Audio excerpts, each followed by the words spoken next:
Election అప్డేట్స్ను అందరికంటే ముందుగానే తెలుసుకోవాలంటే ఈరోజే ఆర్టీవీ లైవ్ యాప్ని మీ మొబైల్లో డౌన్లోడ్ చేసుకోండి. 2024 సార్వత్రిక ఎన్నికల పోలింగ్ ప్రక్రియ పూర్తి కాగా జూన్ 4వ తేదీన ఓట్ల లెక్కింపు కార్యక్రమానికి అయితే ఈసీఐ శ్రీకారం చుట్టింది. అయితే ఇదిలా ఉండగా ఉమ్మడి శ్రీకాకుళం జిల్లా హెచ్చర్ల నియోజకవర్గంలో మాత్రం రెండు ప్రధాన పార్టీల మధ్యన హోరాహోరీగా పోటీ నెలకొన్న ఈ తరుణంలోని ఆర్థికంగా ఎంతో పరిపుష్టి కలిగినటువంటి ఈ నియోజకవర్గంలోని అసలు ఎవరి వైపు ప్రజలున్నారు, అలాగే ఈ రాష్ట్రంలోని ఏ గవర్నమెంట్ ఫామ్ చేయబోతుంది అనే అంశంపైన ఈరోజు మనం రణస్థలం మార్కెట్లోకి రావడం జరిగింది. ఈ రణస్థలం మార్కెట్ ఏంటంటే పూర్తిగా ఈ హెచ్చర్ల కాన్స్టిట్యున్సీలో ఉన్నటువంటి ప్రధాన పార్టీ అభ్యర్థులు ఎవరైతే ఉన్నారో వారి మధ్యన మెయిన్ పోటీకి, అలాగే ఇక్కడ ఉన్నటువంటి సామాజిక వర్గం ఏదైతే ఉందో ఈ సామాజిక వర్గం అయితే కనుక ఇక్కడ ఉన్నటువంటి లీడర్ ఎవరు నెక్స్ట్ కాబోతున్నారు, స్టేట్లో ఎవరైతే రాబోతున్నారు అనే దీనిపైన మాత్రం వీరే డిసైడ్ చేస్తుంటారు. అమ్మా, ఏం పేరు నీ పేరు? అమ్మ. ఏ ఊరు నుంచి వచ్చావమ్మా? అసలు ఎక్కడైనా అయితే లోకల్ అండి ఇది? రావాడ. ఓటేసావా? వేసాను. ఎవరు గెలుస్తారు అనుకుంటాం ఈసారి? జగన్ గెలుస్తాడు అనుకుంటా. జగనే గెలుస్తాడని ఎలాగ అనుకుంటున్నావు? అంటే మరి మాకు నమ్మకం మాకు. అంటే జగన్ గెలిస్తే మీకు మంచి జరుగుతుంది నమ్మకం, లేకపోతే జగన్ ఓటేసి పార్టీ గెలుస్తుంది నమ్మకమా? జగన్ వస్తే మాకు మేలు అనేసి అంటాను. అది ఈ ప్రభుత్వ పాలన బాగుంది, మళ్ళీ ఓటేసాం, మళ్ళీ ఆ ప్రభుత్వం రావాలని కోరుకుంటున్నాం. అయితే ఆ ప్రభుత్వం రావాలని కోరుకుంటాను. చూస్తే కనుక ఫస్ట్ అభ్యర్థి ఈ నియోజకవర్గంలో చూస్తే కనుక ఈ ఆర్థికంగా బలంగా ఉండడమే కాదు, అలాగే ఇక్కడ సామాజిక వర్గం ఏదైతే ఉందో ఈ సామాజిక వర్గంలో మాత్రం పూర్తిగా డిసైడ్ ఫ్యాక్టర్స్ వీళ్ళంతా కూడాను. అసలు వీరు ఎవరికి ఓటేస్తే వారే ఇక్కడ రాజ్యం వెళ్ళే పరిస్థితులు అయితే పూర్తిగా కనిపిస్తున్నాయి. అమ్మా, ఏం పేరు నీ పేరు? ఈ ఊరేనా? ఓటేసావా లేదా? ఎవరు గెలుస్తారు అనుకుంటున్నాం ఈసారి? ఏమంటే నాకు తెలియదండి, మా చదువులు లేవు బాబా. ముఖ్యమంత్రి ఎవరు అవుతారు అనుకుంటున్నాం? ఏదో నాకు తెలియదు. తెలీదు. ఎక్కడ ఓటు ఎక్కడ వేసావా? ఈ ఊరే సంతూరే, ఈ ఊరేనండి. చూస్తే కనుక అవగాహన కొంచెం తక్కువ ఉన్నప్పుడు కూడాను చూద్దాం అసలు ఏంటి సార్ సంగతి అనేది. హాయ్ సార్, బాగున్నారా? ఎలా ఉంది అసలు ఈ నియోజకవర్గం పరిస్థితి ఎలా ఉంది? ఈ నియోజకవర్గం సార్ బ్రహ్మాండంగా ఉంది. అభివృద్ధి పరంగా చూసుకుంటే అడుగుతున్నారు, చెప్పండి. అంటే అసలు నియోజకవర్గంలో పరిస్థితి ఏంటి, రాష్ట్రంలో ఎవరు రాబోతున్నారు? రాష్ట్రంలో సీఎం అయితే Jagan guarantee, no doubt about it. అందులో అయితే డౌటే లేదు. నియోజకవర్గ పరిస్థితి వరకు అఫ్ కోర్స్ కాంపిటీషన్ ఉంది కానీ బట్ కిరణ్ గారు వస్తారు. చాలా హెవీ కాంపిటీషన్ ఉందనే ఇక్కడ టాక్ ఉంది. హెవీ అని అనలేము. అఫ్ కోర్స్ ఎవరు ఎఫర్ట్స్ వాళ్ళు పెట్టారు, అందువల్ల జనాలకు అలా కనిపిస్తుంది. బట్ డెఫినెట్గా యూనో కిరణ్ గారి ఇమేజే కాకుండా జగన్ గారు చేసిన మంచి వాళ్ళు కూడా జనం చూసి ఓటేశారని మేమైతే అనుకుంటున్నాం. అది ఇక్కడ సామాజిక వర్గమే డిసైడ్ ఫ్యాక్టర్ అని చెప్పి ఈ నియోజకవర్గంలో చాలా గట్టిగా వినిపిస్తాం. సామాజిక వర్గం డిసైడింగ్ ఫ్యాక్టర్ ఆఫ్ కోర్స్ కాదనలేము ఆ విషయాన్ని, కానీ బట్ ఆఫ్ కోర్స్ పార్టీ చూస్తారు, పోటీ చేసిన వ్యక్తిని కూడా చూస్తారు కదండి. వ్యక్తిపరంగా ఇప్పుడు అటు ఎన్ఈఆర్ కానీ ఇటు కిరణ్ కానీ ఇద్దరు కూడాను, ఒకరు మంచి విద్యావేత్త, చదువుకున్నారు, మంచిది, ఇంకొకరు చూసుకుని కానీ పొలిటికల్ బ్యాక్గ్రౌండ్ నుంచి వచ్చినటువంటి. సో వీరిద్దరి మధ్యన ఈ నెలకొన్నటువంటి పోటీ అసలు ఏ విధంగా అసలు? అంటే ఇప్పుడు కిరణ్ గారి ఫ్యామిలీకి ముందు నుంచి రాజకీయ బ్యాక్గ్రౌండ్ ఉంది. వాళ్ళ ఫ్యామిలీ అంతా చాలా రాజకీయ బ్యాక్గ్రౌండ్ ఫ్యామిలీ.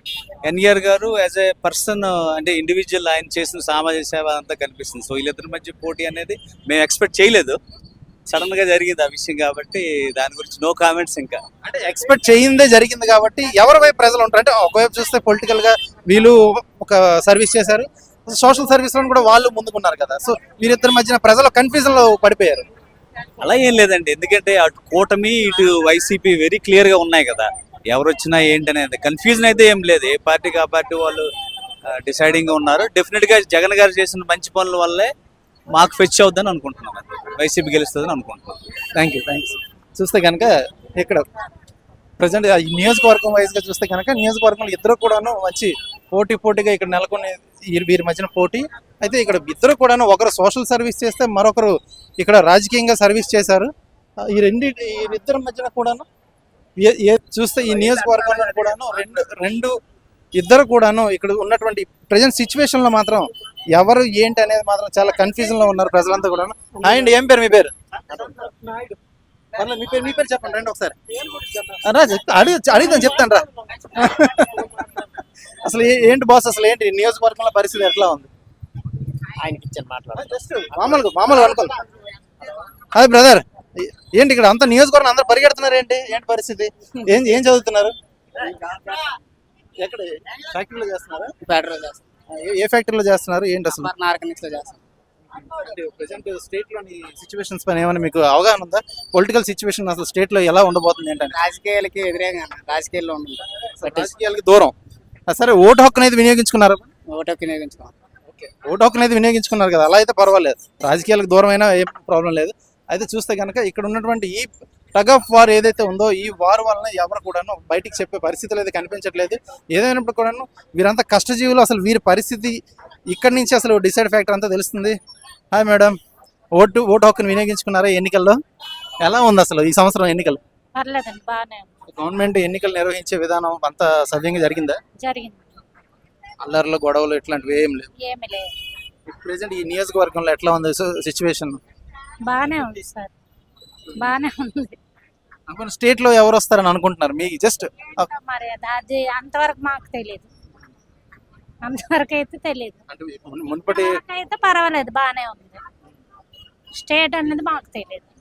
ఇక్కడ వరకు బాగుంది అంటే ప్రెసెంట్ ఉన్న వాళ్ళు కంటిన్యూ అవుతారా, లేకపోతే కొత్త వారు ఎవరైనా వస్తారా? ఏమో చెప్పలేమండి, అలాగని అది దేవుడు నిర్ణయం, మనం ఏం చేస్తాం. చూస్తే కనుక ప్రెసెంట్ ఇక్కడ సిచ్యువేషన్ అయితే అంతా ఓకే, కానీ బట్ కొన్ని సినారియోస్లో చూసుకుంటే కనుక మారే అవకాశాలు ఉన్నాయి అన్నట్టుగానే చెప్పడం జరుగుతుంది. అది వీరంతా వ్యాపారస్తులు, సో రెండు వైపులు ఉండాల్సి వస్తుంది. ప్రెషర్ అయితే చాలా ఎక్కువగానే ఉంటుంది. బట్ అయినా అడిగి తెలుసుకునే ప్రయత్నం చేద్దాం. Hi brother. బ్రదర్, ఏం పేరు మీ పేరు? సాయి మధు. ఓటు హక్కు వినియోగించుకున్నారా ఎన్నికల్లో? వేసాం. ఎలా ఉంది ఈ హెచ్ఆర్ల కాన్స్టిట్యున్సీ? ఎలా ఉంది అసలు? ఏంటి స్టేట్లో ఎవరు సీఎం అవ్వబోతున్నారు? ఏ పార్టీ వస్తుంది? అంటే ఇప్పుడు మనకేం తెలుస్తుంది, అప్పుడు తెలుస్తుంది కదా, ఇప్పుడు మనకి తెలియదు కదా ప్రజెంట్. అంటే ఒక అవగాహన అంటే రెండు పార్టీలు బాగానే ఉన్నాయి, ఇప్పుడు ఏదో వస్తే చెప్పలేం కదా, అప్పుడే చూద్దాం, అప్పుడు దాకా వెయిట్ చేద్దాం. ఓకే, చూస్తే కనుక బ్రదర్, ఏం పేరు మీ పేరు? జట్లీ ఎక్కడైనా లోకల్ ఓటు వేసావు ఈ సంవత్సరం? వేసాం. ఎలా ఉంది ఎన్నికల కార్యక్రమం అంతా? ఈ అధికారులు ఎలా నడిపించారు ఈసారి ఎన్నికలు? సజావుగా నడిపించారా? బాగా నడిపించారు. స్టేట్ లోని ఏ గవర్నమెంట్ వస్తుంది, ఎవరు ముఖ్యమంత్రి అవుతారు వస్తుంది అనేది తెలియదు. అంటే అటావట్లు ప్రజల మధ్యన ఉంటది కదా. ఆహారం అంటే ఎవరికి వచ్చింది అనేది ఇప్పుడు ప్రజల్లో ఉంది. సంవత్సరానికి ఒకళ్ళు మార్చేస్తాం. 5 సంవత్సరాలు ఒకరిని చూస్తాం, 5 సంవత్సరాలు ఇంకొకరిని చూస్తాం. ఆడు ఎలా చేస్తాడు, ఈడు ఎలా చేస్తాడు అని వీళ్ళని చూస్తాం, వాడిని ఒకసారి చూసేదాన్ని మార్చేస్తాను. ప్రజలే మార్చేస్తాను. వాళ్ళకి ఇచ్చిన టైం లిమిట్ అదేనా? 5 సంవత్సరాలేనా? 5 సంవత్సరాలే. మరి 5 సంవత్సరాలు బాగున్నా బాగోపోయినా 5 సంవత్సరాలు మార్చేయడమే. బాగున్నా బాగలేకపోయినా 5 సంవత్సరాలకు ఒకసారి ఇంకొకరిని చూసేదాం. ఆడు ఎలా చేస్తాడు, వీడు ఎలా పరిపాలించినాడు, మళ్ళీ ఆడు ఎలా చేస్తాడు, ఆయన ఒకసారి చూసేదాం. చూస్తే కనుక ఏం పేరు మీ పేరు? మాట్లాడరా? ఓకే, మాట్లాడకపోతే సమస్య ఏం లేదు. అదే చూస్తే కనుక ఈ ఏపీ ప్రజలు అయితే వారి మనోగత అనేది బయట పెట్టేందుకు కొంచెం సముఖత చూపించట్లేదు. అయినప్పుడు కూడాను తెలంగాణ అబ్బాయి ఏదైతే చెప్పారో దాన్ని మనం పక్కన పెడితే, అమ్మా ఏం పేరు నీ పేరు? పేరు చెప్పాలి. పేరు చెప్పలే. ఓటు వేసావు పని ఈ సంవత్సరం? ఎక్కడ, ఏ బూత్ లో వేసావు ఓటు? ఎక్కడ వేసావు ఓటు? రణస్థలం. ఇక్కడే ఓటు వేసావు, ఇక్కడే వ్యాపారం చేసుకుంటా. ఎన్నాళ్ళు వ్యాపారం చేస్తున్నావు? అయితే ఎలాగుంది ఇక్కడ రణస్థలంలో ఇప్పుడు? ఎలాగుంది పరిస్థితి? బాగుందా? అదే రణస్థలం ఎమ్మెల్యే ఇప్పుడు పనితీరు ఎలా ఉంది? బాగుందా? మళ్ళీ ఎవరు అవుతారు ఇక్కడ ఎమ్మెల్యే?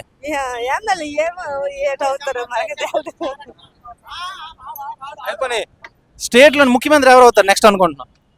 ముఖ్యమంత్రి ఏమి దయచేసి ఎవరు అవుతారో చెప్పలేము. ఈ 5 సంవత్సరాల్లో నీకు వైఎస్ఆర్ ప్రభుత్వం ఏమైనా వచ్చాయా? వచ్చిన స్కీములే వచ్చాయి. అంతకు ముందు టీడీపీ ఉన్నప్పుడు ఏమైనా వచ్చాయా? ఏం రాలేదు. మరి ఇప్పుడు ఎవరు రావాలని, నువ్వైతే ఎవరు రావాలని కోరుకుంటావు?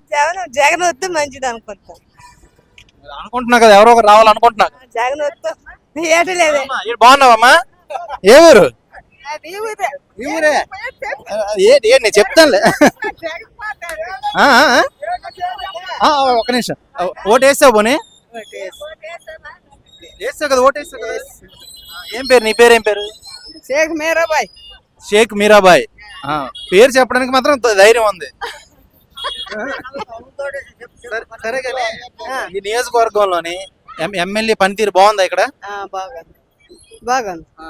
ఇప్పుడు మళ్ళీ ఎమ్మెల్యే ఎవరు వస్తారు అనుకుంటున్నా ఇక్కడ రణస్థలంలో? ఏమో తెలియదమ్మా. కొన్ని స్టేట్ లోనే ఎవరు వస్తారు, చంద్రబాబు నాయుడు జగన్? హాయ్ సార్, ఏం పేరు మీ పేరు? సన్యాసరావు, కే సన్యాసరావు. ఇక్కడ లోకల్ అని మీరు? లోకల్. ఎలా ఉంది ఇక్కడ నియోజకవర్గం పరిస్థితి? ఎలా ఉంది? ఎవరిని అడిగినా సరే ఒక కన్ఫ్యూజన్ లో ఉన్నారు, 50-50 అంటున్నారు.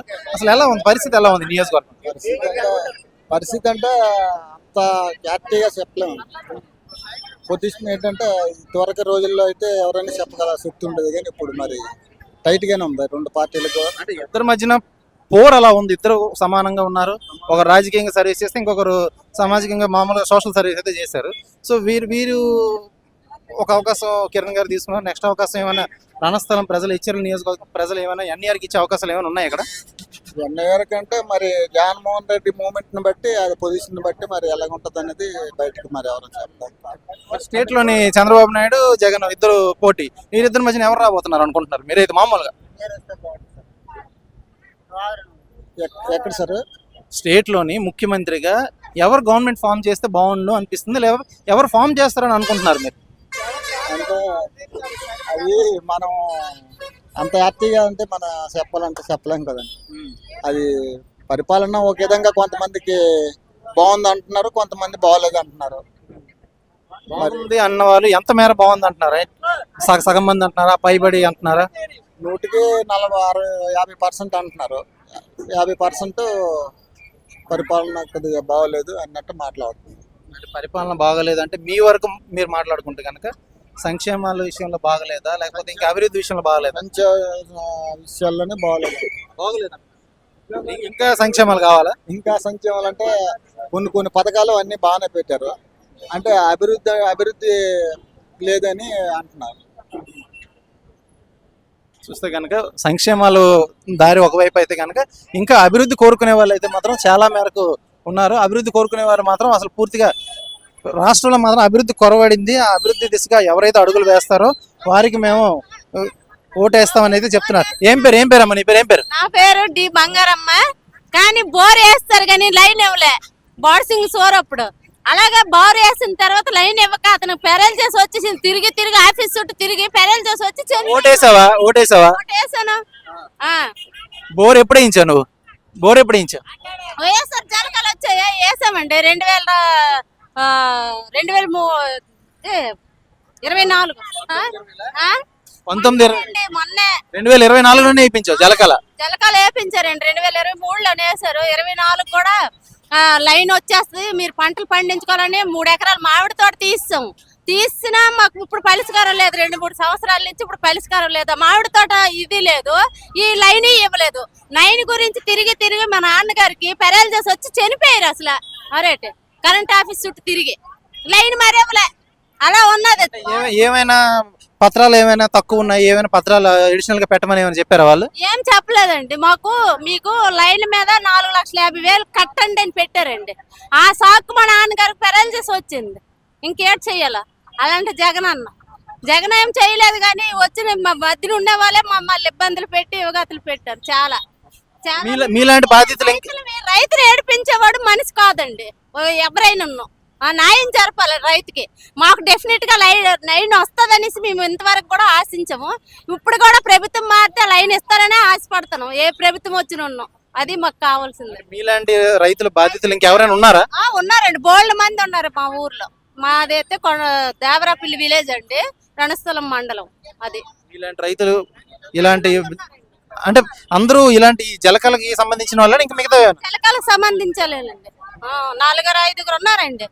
పార్టీ ఫీలింగ్ మీద ఇవ్వకపోవడం. మామైతే పార్టీ ఫీలింగ్ మా డాడీకి పక్క వయస్సారు, కానీ మా నాన్నకి ఇవ్వలేదు. ఆ ఊర్లో చాలా బాధపడి మా నాన్నగారు చనిపోయారు లాస్ట్ కి అసలు సాకు తిని. అంటే పార్టీ ఫీలింగ్స్ ఉంటే పోనీ వేరే పార్టీలకి ఏమైనా ఆపేశారంటే వేరే విషయం, కానీ సొంత పార్టీ వాళ్ళకి అప్పుడు కూడా ఇవ్వలేదంటే మేము బాధాకరణ పడుతున్నాం. మా నాన్నగారికి మేము 4 ఆడపిల్లలు, ఆ భూమి మీద ఇప్పుడు ఏది పండించుకోవడానికి కూడా మొక్క లేదు, మోడీ రాబడి లేదు ఉన్న తోట తీస్తామండి.